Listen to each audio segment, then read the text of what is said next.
Hold the Line with Mike Solon is brought to you by the Seattle Police Officers Guild, Seattle's public safety voice. And Ferguson laughs at this. We have to enforce the law. I mean, that's like number one. It sounds almost, I just can't believe I have to say that. The line must be drawn here. This far, no farther. This is where we hold them. This is where we fight. We will not go quietly into the night. We will not vanish. Gotta fight. Hold the line! Hey, welcome back to Hold the Line with Mike Solon. Today in studio, I've got a very special guest, hopefully the next governor of the state of Washington, Dave Reichert. He is a man that's on a mission, not only to protect everyone's public safety, but I think to protect this entire state from a complete decimation if Bob Ferguson gets into office. So I always get weirded out when I introduce people such as yourself. Do I refer to you as a congressman or is it Dave? Is it sheriff? Help me. Which one is it? I bet you can guess. Just Dave. All right. Dave it is. Titles don't mean that much. Well, all right. Well, I hope you get the next title. That's governor of the state of Washington. Yeah, let's take the title, but we're going to make it, the heart of a servant approach to the state government. That's for sure. Well, I applaud you for your service. I mean, 33 years in the sheriff's office. To me, it's compelling. You've been a true leader when it comes to the public safety narrative and protecting not just people in King County, but I think you've been a figure in my career as somebody to look up to that can ascend to different heights to fulfill your service. And you certainly have done that when you served this entire nation as a representative in Congress. Thank you for that. A long time you did that. Yeah. And I think it's difficult in Washington State that's been so heavily leaned blue for a very long time to maybe guide your way as a Republican. So you want to just walk through walk through the audience. How did you find it successful to navigate the Republican waters because we're so entrenched in blue policy in this state?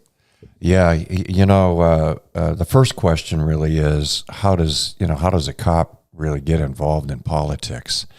And I know there have been some sheriff's office members, and I know Seattle PD members that have kind of wandered into those waters a little bit, and they're a little rough. I came into it totally accidentally. I was a precinct commander up in Kenmore, so my rank was major at the time, and I had just come back from my second back surgery. I was hit head on in a car crash in 1990. On duty? Yeah. 60 mile an hour guy hit me in my patrol car. I was a sergeant. I headed over to White Center Burien precinct. And so I had my first back surgery in 90. And then in 96, as a precinct commander, my right foot just went paralyzed. So they took me in, did the surgery, and doc says, I'm not sure you're going to get the use of your foot back, so you might want to start looking for a new job. So I went home from surgery, trying to work the toes and the foot, and I was looking through the want ads for jobs, and fortunately, I was blessed, and my foot began to work again, and my right leg below my knee is pretty screwed up nerve-wise, so it's a little numb and dull and achy sometimes, but went back to work in March of 1997 after the people in King County decided they wanted to have an elected sheriff after 30 years. So I went back 2 weeks later. I was called and told by Chief Larry Mays in the sheriff's office that Sims wanted to interview me for the job of sheriff. Ron Sims. Yep. And that Montgomery at the time, Sheriff Montgomery, left and went to Bellevue PD. So I thought this must be a joke, but on Saturday in early March, I get a phone call. You're going to have an interview with Ron Sims on Monday. So I go in an interview on Tuesday night. He comes to Kenmore, has dinner, offers me the job of sheriff. I said, okay. And he said, well, you've got to run. So this Make it official. Yeah, you have to run. Yeah. I don't want to just appoint you. And I said, I'll do that. And then he turned around before he left and he says, are you a Democrat or Republican? And I said, yes. Smart answer for somebody in King County. Yeah, it was just a lucky, answer. I think, cops just have a sort of an instinct, and I wanted to throw a little humor into the event. So on the very next morning, I was sworn in on a Wednesday morning. 3 days later and 2 weeks after coming back to work, I was the sheriff of King County, and then I was running a campaign. So to get elected, yeah. To get elected, but a lot of people think they look at a person and they go, oh yeah, he's been working at this, trying to get this, and he's an angler. Yeah, he's a total politician. Yeah, got this thing, he's been working this angle and stepping on people, and this was a total God thing. Came out of the blue. I didn't expect it. Ran for sheriff, won, ended up 2 terms as a sheriff. I was asked in 2000 to run for governor, in 2004 to run for governor. In 2000, I said, no, we got to stay and solve Green River, which we did. Yeah. And great work. With great help from Seattle PD, by the way, and the Washington State Patrol, and all kinds of volunteers in the medical examiner's office. We just had a great team of people all those years. Then in 2004, Jennifer Dunn retires, and she is very persistent. So she came after me and said, I'm retiring. I want you to do this. You've got name ID and all the things that. So finally I said yes. And this is the funny part. So I think, as cops, you're naturally in the middle because you make decisions based on facts. Cops don't go to an accident, look at a blue car and say, well, you're not at fault because your car's blue, but the red one, I'm taking that guy to jail. No, you ask the witnesses, you gather evidence, and you make your decision. Yeah, because you have to stay impartial. Exactly. And that's what people in today's world forget about police officers. It doesn't matter, and I know I've heard you say this too. People aren't asking when they call the police, is a Democrat cop coming or is a Republican cop coming? Well, no. The police officer's coming who cares, who will put his or her life on the line for you when you need it. Doesn't matter what color you are, doesn't matter what your religion is, doesn't matter what your party affiliation is. The police officer will be there to help you. So that's how I finally said yes to Jennifer Dunn, and that's how I ended up in Congress. The first year was a tough race with 7 people in the race, but every year after that, King County, it was hard. I wouldn't say easier. Sorry about that. Yeah. Well, it wasn't easier. It was different, but it was, you're running as a conservative thinker in a place that doesn't fully appreciate that all the time. Yeah, especially now, right? Yeah. It just seems obviously hyper-partisan. Yeah. But back to your point about cops, I love the way you put it. We have to be in the middle. We have to. Yep. And you're fact-based. But I find it interesting that in the media landscape, and certainly you're in the media landscape now because you're running for the Washington State governor, I think the media tries to paint cops as these right-wing lunatics to divide us from the communities we serve. Yes. And I think that's number one, I think it's nefarious. I don't think it's accurate. And I push back on it all the time. Yep. And I just find the media bias pretty thick. And I think it does a disservice for our community. And I think it's led to this division. You can see that playing itself out, I think, in the governor's race. But, I try to not really highlight the problems with media because I think it's well documented. Yeah. But I think for your purpose, I really love the way you're handling your message on public safety. So if you wouldn't mind taking a few minutes, what separates you from Bob Ferguson, who's the current Attorney General, on the aspect of public safety? I mean, we could have a long discussion on this, but for me, and foremost, cops just don't trust Bob Ferguson. Yeah. Maybe because he's targeted police officers for political purposes, right? For political gain. Yeah. And to me, that's egregious. Well, I think, that's one observation of his behavior, and I think it's accurate. But I think that if you look at him in totality, you don't see honesty and integrity. Mm. And you can you can look at him outside the scope of law enforcement and see dishonest behavior. So when you talk about, I'm just going to point out a few things. When you talk about the gas tax, he was with Inslee saying it was going to be pennies. That was dishonest. When you talk about the latest thing with the lawsuit that was filed regarding the gathering of the initiatives, he kept that to himself and didn't share that with the people that were actually responsible for moving those initiatives forward. Mm-hmm. And he had an excuse for that.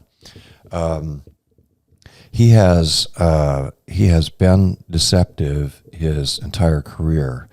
I don't think most people knew until the debate the other day that he has hired 400 additional attorneys since his tenure in the Attorney General's office. So when he started, Mike, he had 400 lawyers. He now has 800 lawyers working for him.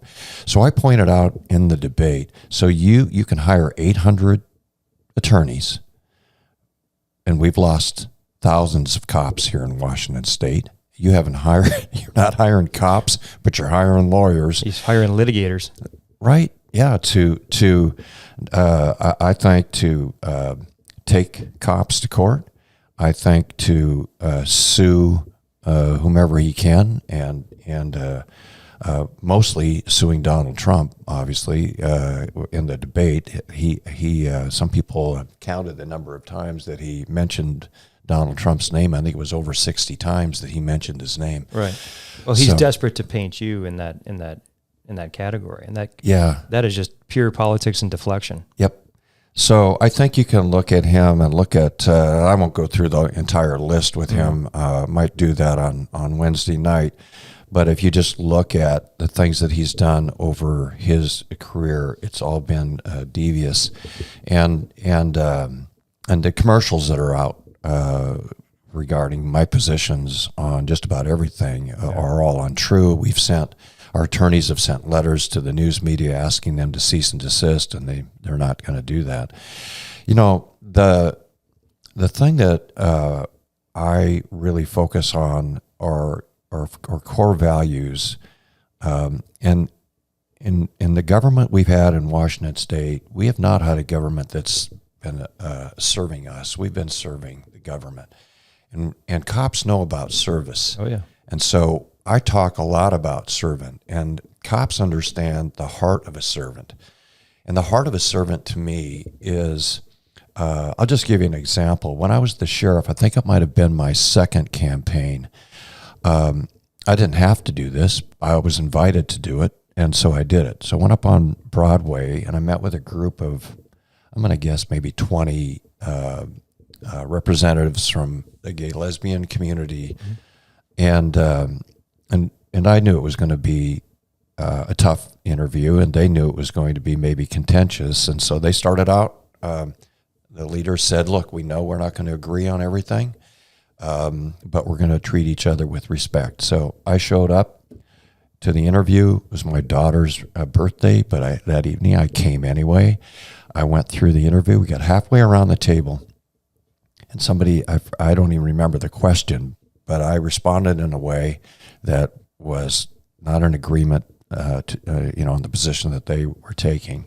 So they got angry, and the moderator said, "That's enough. Okay, we're going to move on to the next person." And, the thing they tell you in politics, and I learned as a cop, is if you got somebody kind of calm down and you're out of, you move on. But for some reason, I couldn't do it. And so I asked the moderator, I said, "Could I just go back to this lady just for a second?" And so I looked at her, and I felt like I was talking for all cops when I said this. So I looked at her and I said, you and I don't agree on this. But when this meeting is over and we all get up and walk out of this room and we're out on the street, if any one of your lives is threatened or endangered, I would sacrifice my life for you. That's a powerful statement because I can see that you mean it. Yep. 'Cause that's real. It's real. I think every cop feels that way. Well, that's when you put your hand up for the oath of service. That's it. Yep. And you could have heard a pin drop in that room. But that story to me really encapsulates the heart of a servant. When you talk about military and cops and firefighters too, they all put their life on the line. We're with Patty Mann today, retired Seattle firefighter. Her husband Mickey is still working with Seattle Fire. We know we could be injured. We know we could lose our life. You and I have been close. I know, several times for me. I just want people to understand that. I think when I go around the state and I speak, people can hear it in my voice. I think they can see it. And that's my main message. Bob Ferguson's never experienced what you and I and other cops have experienced. No, he never has. Life and death you can on see the street. As he speaks. There's no clue. When I'm talking to you when we're a few feet apart, and granted I've known you before, we've conversed. Yep. It's authentic. The energy I get from you, and then your words are measured, and they're based, and they have true meaning. When I view Bob, watch him, haven't met him. Yeah. Given the stories that I'm hearing, his actions, to me, that is an individual who doesn't have the authenticity that you convey. And to me, that is a red flag, because that is somebody that will say something but do the complete opposite. Yeah. All for fake gain. And to me, it's his notoriety for further power. Yeah, I think it's calculated. And the other thing that goes along with that servanthood piece is integrity. And to me, honesty is a good thing. I always talk about this. Patty's heard this probably, 100 times. The sheriff's office still has the same core values: leadership, integrity, service, and teamwork. Those were 1997 core values that I started in the sheriff's office. They're still there today. And just trying to create, back then they were trying to take the sheriff's office apart, in corporations and stuff. And so I just said, look, we got to build an organization that's built on servanthood, on integrity. We're going to do the right thing. People need to trust us, and we're going to build that team, and we're going to be leaders. And I believe that's, every law enforcement, we have the best law enforcement officers in the country right here in Washington State. Say that again, Governor. We have the best law enforcement officers in the country. That's right here in Washington State. I've worked with cops all across the nation, all great people, but I found that, and I know I'm probably a little biased, but I've had a lifetime of working with cops from Washington State, not just as a cop, but as a member of Congress. And then when I left Congress, I went to work in Central America on human trafficking, and then also here in the United States was working on rapid DNA. So, but the things that I want to do when I become governor to really attract police officers back to their job, number one, we have to support them. We have to, and Ferguson laughs at this, we have to enforce the law. I mean, that's like number one. It sounds almost, I just can't believe I have to say that, but let's support our law enforcement officers to enforce the law. And Bob thinks that, yes, that can happen if we offer a $100 million grant and we hire, and cops will just come flocking. Well, the reason why cops aren't flocking is because cops have been targeted by his policies, and the policies trickled down from the governor's office to attorney general all the way down to the local. And I like the fact I watched some of your debate performance, and congratulations, by the way. I thought you came across as really reputable, and you hung in there amongst, I think some salacious interruptions and to me some salacious attacks.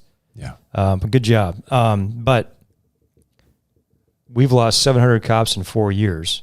Yeah. We're still losing more than we're gaining. This last contract that we settled, yes, it helps. Yeah. It's kind of opened the door a bit for applicants. Yeah. But at the end of the day, you look at the policies.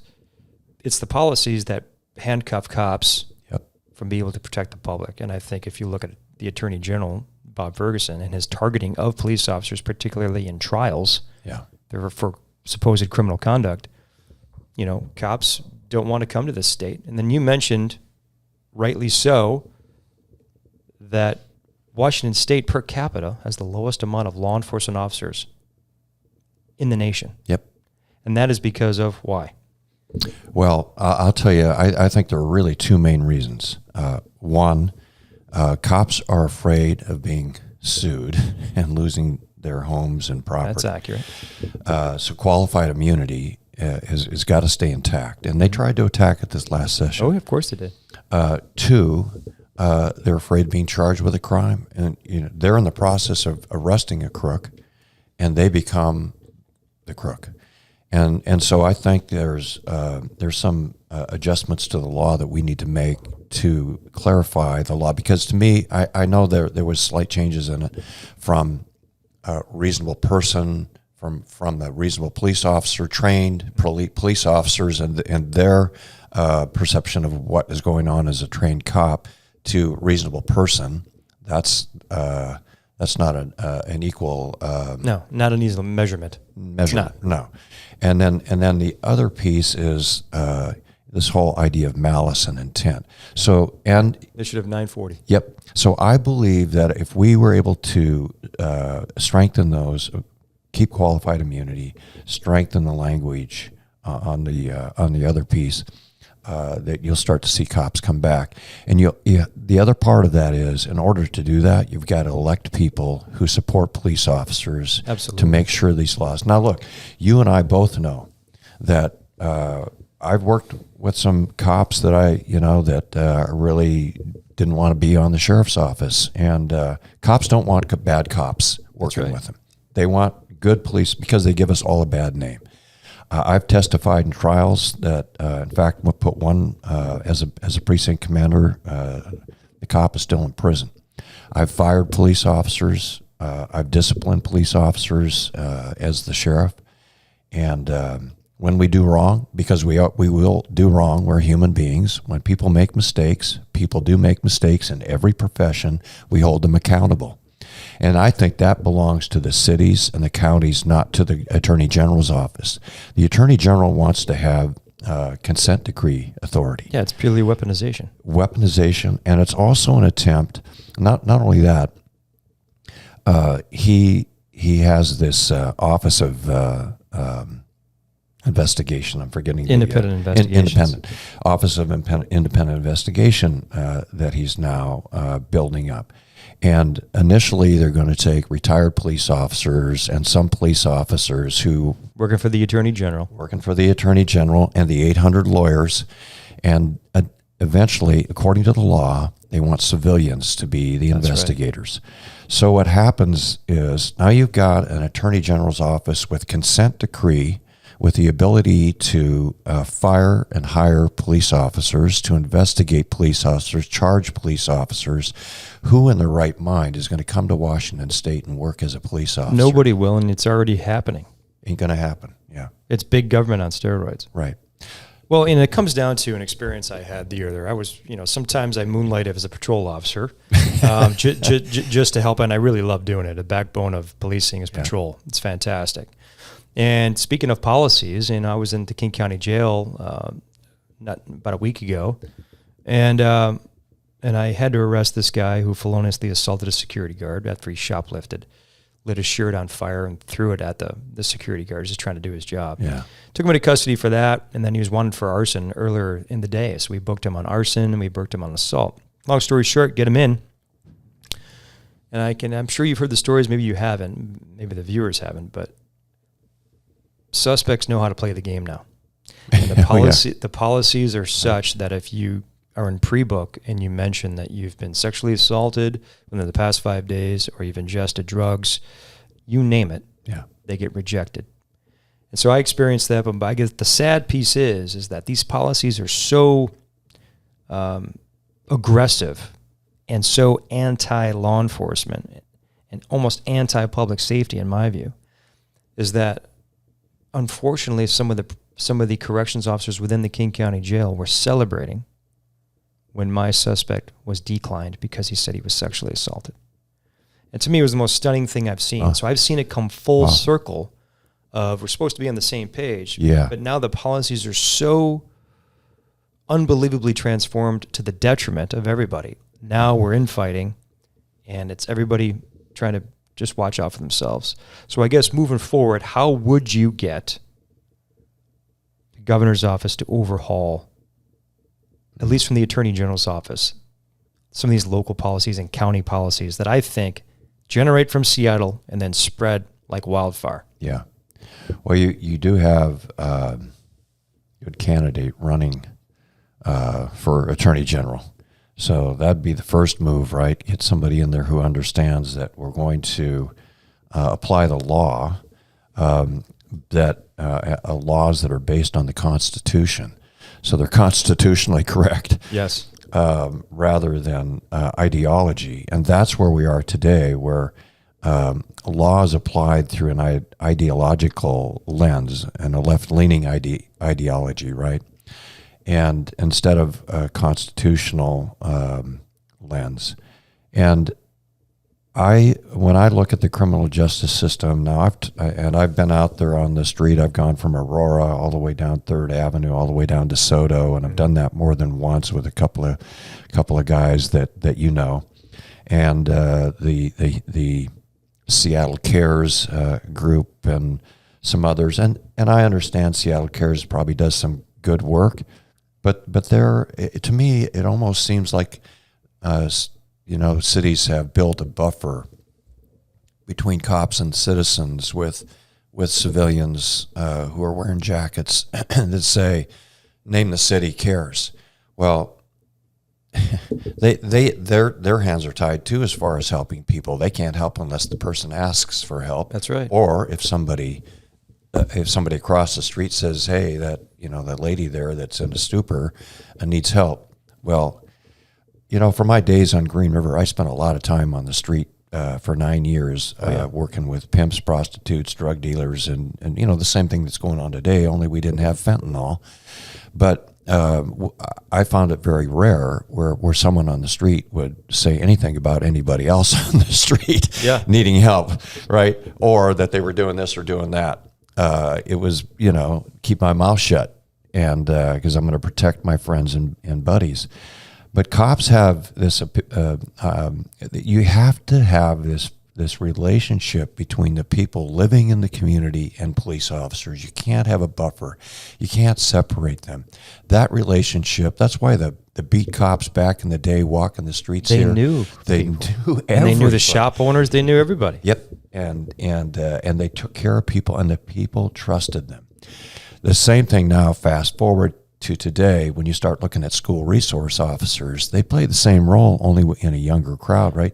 You do away with SROs, you do away with PAL, the Police Activities League, which creates that relationship. One of the things I want to do is when we can start to see an increase in hiring, I'd like to really reinstate the SRO program with some state grants, so we can get cops in schools and build those relationships right off the bat. That's a great message, because in 20, Seattle Public Schools are demanding officers get off their campuses, and that is stunning. Yeah. Right. Yep. And that ideology, you nailed it with Ferguson. It is ideology, and it's emotion, isn't it? Yeah. There's really no policies that could benefit the overall majority for the public. It's all now ideology. Yeah. Well, and just a calculated decision. I met with 500 WSNIA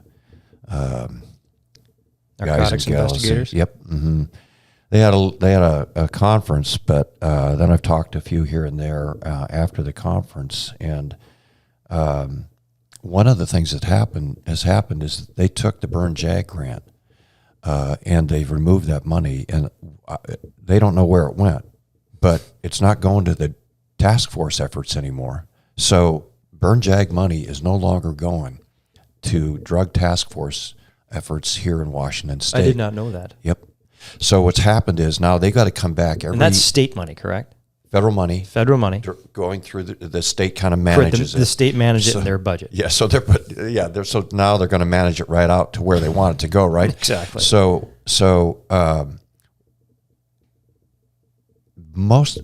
Well, the efforts of Burn Jag goes to fighting drug gangs, and drugs gangs and cartels, pushing drugs and human trafficking. And so now what has to happen is these task force efforts have to go through every year. They'll go to the state and make a budget request. So you can't make a plan, a 12-month plan to get rid of a cartel. No, that's decades long. Exactly right. So you have to have a consistent source of funds to continue that investigation, because you're following leads from A, B, C, D, all the way to that takes years. A lot of people to do that work. Yep. So one of the first things I do is to take that Burn Jag money and put it right back into those task force. Yep. That's good to hear that. As we move forward, I was listening to your debate. Again, great job on it. But Burr Ferguson attacked you on the homeless question in terms of where we put these people, right? Right. The King 5 didn't give you an opportunity. In my memory, No, they did not. They did not. And I was going to give you an opportunity today. Granted, we probably don't have the base that King 5 pushes their platform out. But I would say, if you had an opportunity to restate your counter to Ferguson's attack against you, how would you handle this crazy fentanyl crisis, which is emblematic of the crack epidemic in the 90s? But now we've got to put people into treatment, and it's got to be attached to like a carrot and stick. You can't just give people free stuff. You said the kits they're giving to people. Yeah, survival kit or whatever they're calling it. Yeah.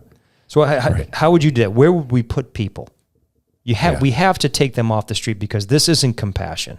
No. We can't allow this to continue. I was in Auburn last night driving around, and Auburn's a mess. Yeah.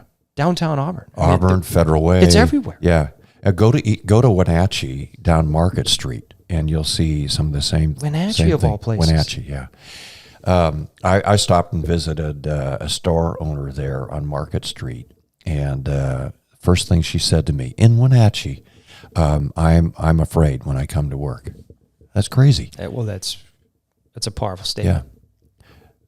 So I thank you for asking the question, because when he made the homeless statement, it was Dave Reichert thinks that using McNeil Island or Evergreen College, which isn't closing. Which well, I don't know why he thinks it's closing, but there have been efforts to close Evergreen College. I don't know where they're at in that right now, but there's even been legislation presented, which he's not going to share. But he wants me to make me out to be this bizarre, off the wall, right wing nut. Yes, that's exactly right. And so when he finished. And I had been taking notes, and I think people noticed that when I'm taking notes, the whole table is shaking. Your lectern was shaking, your microphone was shaking. I'm like, go, and then you didn't get a chance to respond. I'm like, oh, wait, yeah. Oh. I went, hey, I'd like to respond to that. Yeah. She goes, no, I'm told we got to move on. And I said, I'd like to respond. That was She goes, improper. Yeah. So I didn't get my 45 seconds on that one, but she came back on me with a question, so I was prepared to respond to him, and then I get a different question. It was a housing question. Was it? Yeah. Yeah. And then later, kind of connected, and then later I got cut off. I only got 15 seconds to respond instead of my 45 seconds. So I talked to her afterwards, and she said the producers were telling her she had to speed it up. Chip it in her ear. Yeah. Which, I understand. But why did it happen to me twice? And he didn't get caught up in that is my question. But here's the deal. You mentioned vacant buildings or possibilities where people, look, we don't have to build a facility. And then my other response was going to be, so I got a better idea. Let's not think about these vacant buildings as possibilities. We'll just let them live under the freeway in tents or on the doorways of our businesses in downtown Seattle, because that's what he's been doing. Yep. Right. So is that a better idea than McNeil Island? I would argue that it's been going on since he's been in office for the past 12 years. Right. Because I saw the explosion here in Seattle. We got a serious problem. This is 2015. Yeah. This is right around the time, 2 or 3 years after he's the attorney general. Yeah. And so for me, it's like, this is a existential threat. Well, he's the guy that was pushing the legislature to legalize drugs, including fentanyl. That's right. So, I mean, he has to take responsibility, and he's not taking responsibility. So my thought would be, I don't care what building it is. You know, these are just thrown out as, you know, you've been in those sessions where you throw your ideas up on the wall and everybody's, and writing them down, and then you go through them and then you erase them. But here's what happened in Renton. So the red line there at the north end of 167, when you come into Renton, is all boarded up. We're paying $350,000 a month lease for that empty vacant building where they housed homeless people and didn't have any rules to live there, and there was no services that were provided. So they trashed the place, and now it's boarded up. So, and I really like what Union Gospel does and Salvation Army. And I know that some will say, okay, well, Union Gospel is a private Christian, and that's Christian based, but you know, I don't care. Whatever works, right? I mean, whatever's working. Salvation Army's doing an awesome job down there. Here's what they do, and this is what I'd like to replicate statewide. They describe, gentlemen will walk in, he'll say, I want help. They say, okay, but you got to be clean and sober. Okay, he stays clean and sober. He goes to the second floor. They have 3 floors that they put their homeless men on. Go to the second floor and they begin to train. They do a little work therapy. And work therapy they describe as being very simple in the beginning. And all that is you show up, you're clean and sober, you're in your bed, the light bulb comes on at 8 o'clock and you get up. That's right. Right? And then you There's make standards. Your bed. Yep. You make your bed. There's rules. Yep. You make your bed, you mop the floor, you clean yourself, you go to the shower, you brush your teeth, you clean the bathroom, you go to your therapy classes, and you try to search for work, and they begin to help you do that. 3rd floor, you have a job, you can come and go, but you're clean and sober. No using drugs and alcohol on the outside and coming back in like some places do. You're clean and sober. Period. They do urine checks and drug testing, and then they finally move you into a halfway house or reconnect you with your family, and you're good to go. That's a great plan, and it's basic to the degree that you can just articulate it well. Yep. And I think it's doable. Yeah, and we got to do something, because what Bob's been doing is clearly going to be an abysmal failure if he gets into office as the governor. It's going to continue. This game is going to continue. I don't want to say game to be flippant. This is a serious situation. Yeah. But I would say it is a game for them to then maneuver money and put these, I think, policies that are in place that are really costing human lives. Yeah. And to me, that's a tragedy. Yeah. Right. So I think it's a sound plan, because we cannot continue to have these people on the street and enable their dependency and not assist them with their mental health issues without having standards for the decent other human people that are out there that are being impacted by this. And now it's an explosion across the West Coast. Yep. And I think it's just like you brought up Wenatchee. That's an amazing place for it to show up. Well, I do think too that you have to have,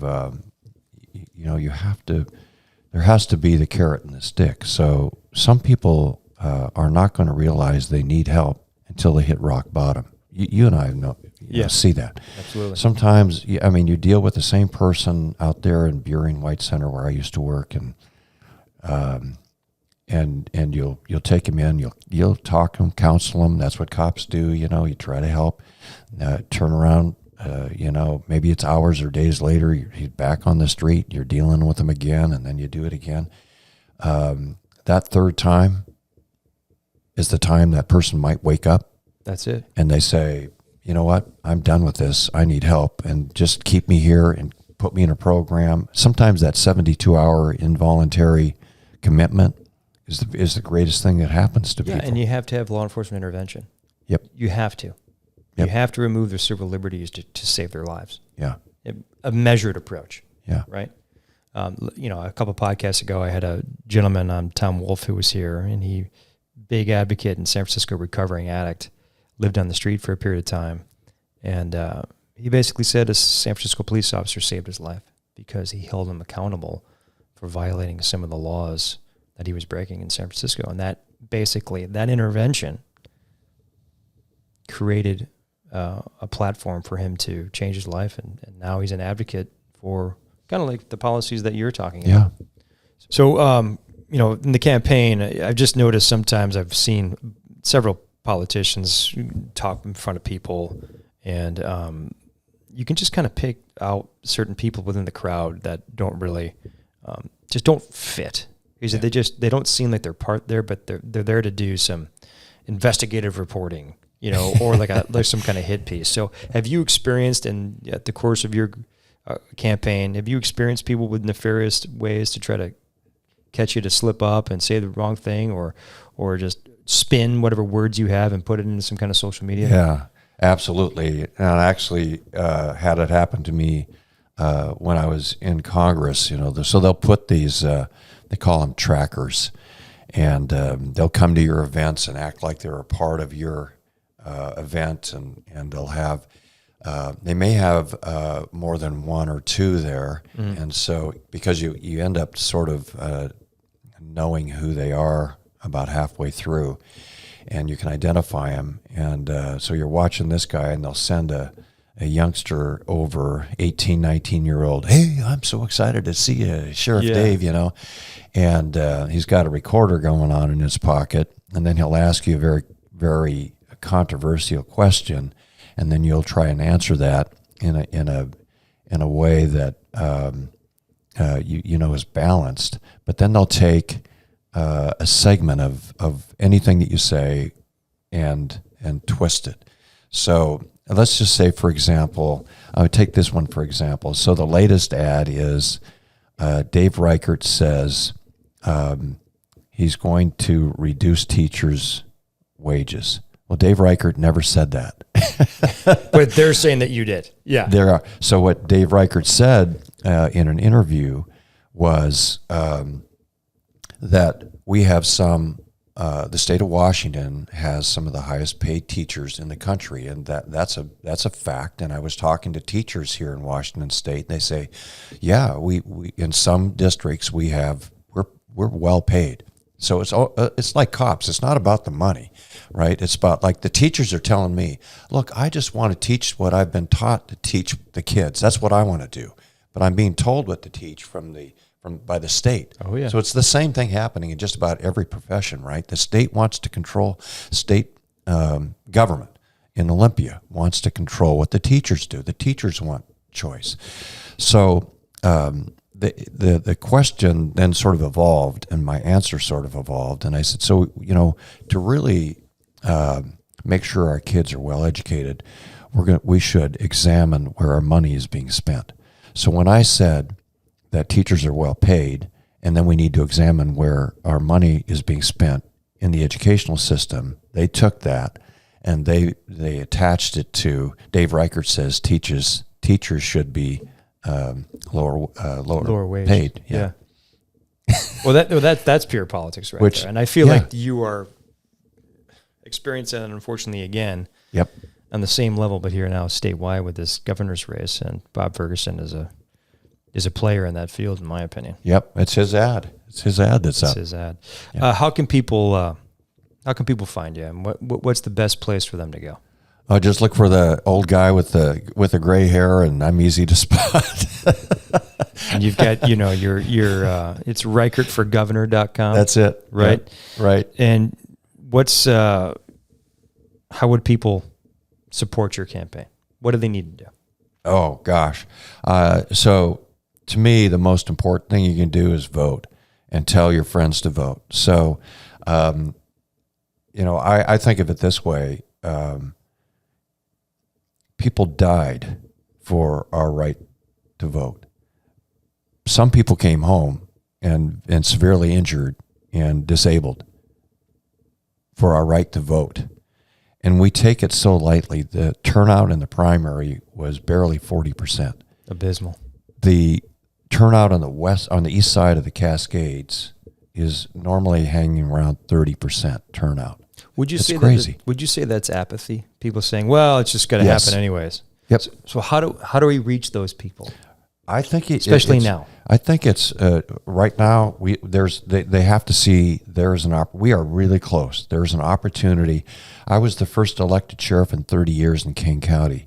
We're going to be the first elected Republican governor in Washington State in 40 years. 40 years. In 40 years, we can do this, and we are seeing swing voters coming into our website, sending emails, on our staff telephone calls.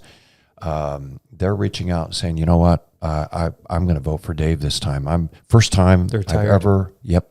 People, and there's a movement. So the people that are already there, that understand, that are conservatives that say, I give up, if they were to vote along with the swing voters now that are coming on board, we can win this thing. And when I talk about people dying, look, we're not asking people to do anything extraordinary here. They get their ballot at home. All you have to do is pick up a pen and draw. Your life's not on the line. You just fill in a little circle with a ballpoint pen and mail it in.